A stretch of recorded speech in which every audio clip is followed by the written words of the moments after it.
Hello everyone, my name is Roya and today I'm coming to you with the books that I read in the first half of June. Firstly, we have an Unlikely Coven. This is about a witch who goes home to visit family, and she's the odd one out in her family, and meanwhile she has to hide the fact that she found somebody who has been basically experimented on to give them magical witch powers when they weren't supposed to have any, and she has to hide the fact that she's helping that person from her family. This book fell really flat for me. It was really disappointing, and unfortunately it was just not for me. I felt like the depth was just not there. Why we care about this woman's family and all of that stuff, like, just wasn't there. The family dynamic wasn't there. Like, nothing was really explained, and the magic system was seriously all over the place. So unfortunately I just was not a fan of this book.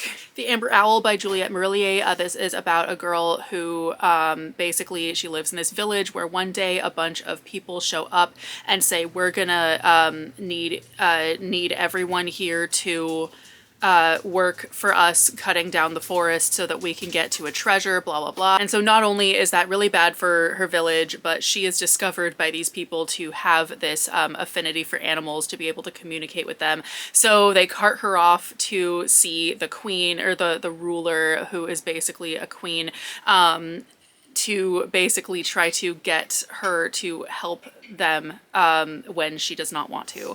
And I thought that this was a really good book. It started off really good, but I felt like it wasn't quite what a lot of her other books are. Also, this one is not a historical fantasy. It's totally a like secondary world fantasy, which I don't think she's as good at. I think that she really shines when it comes to the historical fantasy, but this was kind of, I felt like there was a lot of world building that we didn't get because this is a different fantasy world, and I felt like the world building was not all there, but I did think that this was a really good book and I really enjoyed reading it. The Winter Queen, another book that kind of fell flat for me. I felt like, so this was basically this about this queen who she was named by the king before he died to be the regent to their son, who is 5, but they do not take that seriously because she's a woman. So she has to prove herself because she does not want her 5-year-old to be in the hands of somebody else who could be, you know, manipulating him and all of that. So this was kind of good, but I felt like the depth was not there. I felt like the way it was told just did not jive with me, unfortunately. Concrete Rose by Angie Thomas. This is a prequel to The Hate U Give.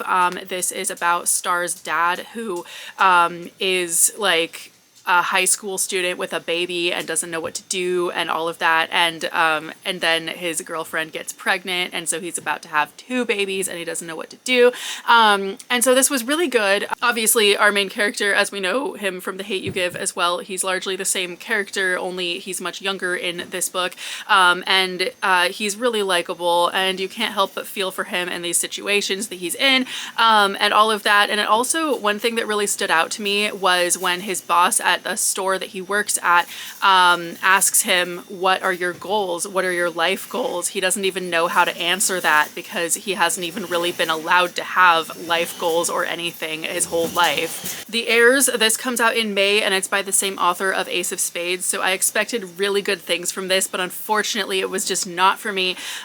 This was, so basically this is a story about a dead rich guy, and one of his kids gets basically all the money and the others get very little compared to what she gets, and then they wonder like who killed him, all of that. And I felt like this whole thing was really flat. I was really expecting it to be more like Ace of Spades, where it's actually keeping you wondering what's going on and what happened, and when it gives you what's going on you're like, what? But this was not that. It was really lackluster the entire time, and like, for example, there are a lot of details that we don't get. So for example, when it's announced that he's murdered, it's not for several more chapters that We even get the details as to how he was found, you know, how the murder would have taken place, and or anything like that at all.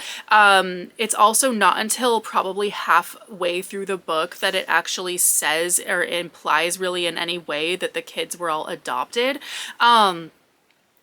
'Cause we really don't get a whole lot of descriptions of what they look like. It's so few and far between. So even though they're all from different races, we don't really know that necessarily for like most of the book. And then finally it says that they were all adopted, and that was like the first time we even really get that information, for example. And so this whole book just did not make sense. It was trying so hard to be like Knives Out, but was not as well thought out as that is at all. But anyway, if you are interested in this book, please keep an eye out for it in May when it comes out. Unfortunately, it was just not for me. I was really anticipating something really great because Ace of Spades is one of my favorite books. It made my best list the year that I read it, and unfortunately this was not similar. Escaping Mr. Rochester by L.L. McKinney. This is about Jane Eyre, but if she finds out about Bertha being held prisoner in the attic and falls in love with her. And this book took a little bit for me to get into it. It was like maybe 1/4 of the way in that it really started getting good, and then it really started getting good.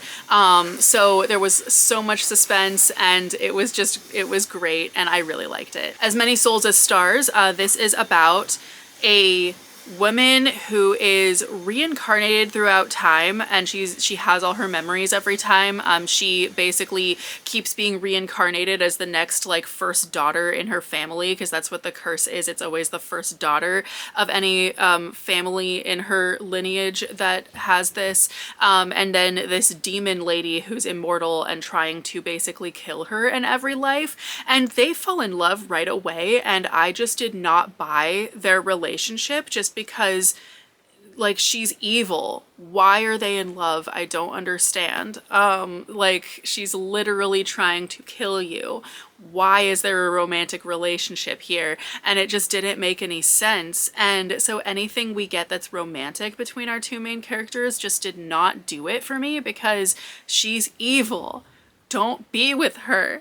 It's so weird. Like I actually kind of had a bad dream about this book when I started reading it. It was really, really weird. And finally, The Monsters We Defy by Leslie Penelope. This is basically a lot like The Diviners with an all-black cast, pretty much. This is like magic system wise and setting wise, it's set in the 1920s, but it's basically like, so if you want something that's like The Diviners that brings up a whole nother level of the societal commentary on totally different issues, basically, because with basically an all-black cast in this book, what we get is a lot of seeing how in that time period the history of enslavement is still very, very present. Like even though it's history by that point,